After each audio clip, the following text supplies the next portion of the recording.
ఒకసారి చూద్దాం.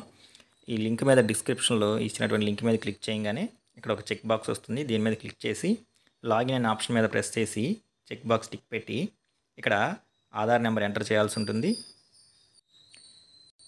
Aadhaar number enter చేసి సెండ్ ఓటీపీ మీద ప్రెస్ చేయాలి. ప్రెస్ చేస్తే ప్లీజ్ ఎంటర్ ఆధార్ నెంబర్ అని చెప్పేసి మళ్ళీ చూపిస్తుంది. దీనికి కారణం ఏంటంటే ఇక్కడ ఉన్నటువంటి మన యొక్క సైట్ సెట్టింగ్స్ ఏవైతే ఉన్నాయో వాటిని డెస్క్టాప్ మోడ్లో తీసేసి నార్మల్ మోడ్లో పెట్టుకోవాలి. పెట్టుకున్నప్పుడు చెక్ బాక్స్ మీద క్లిక్ చేసి అప్పుడు ఆధార్ నెంబర్ ఎంటర్ చేసి సెండ్ ఓటీపీ అనే ఆప్షన్ మీద క్లిక్ చేయాలి.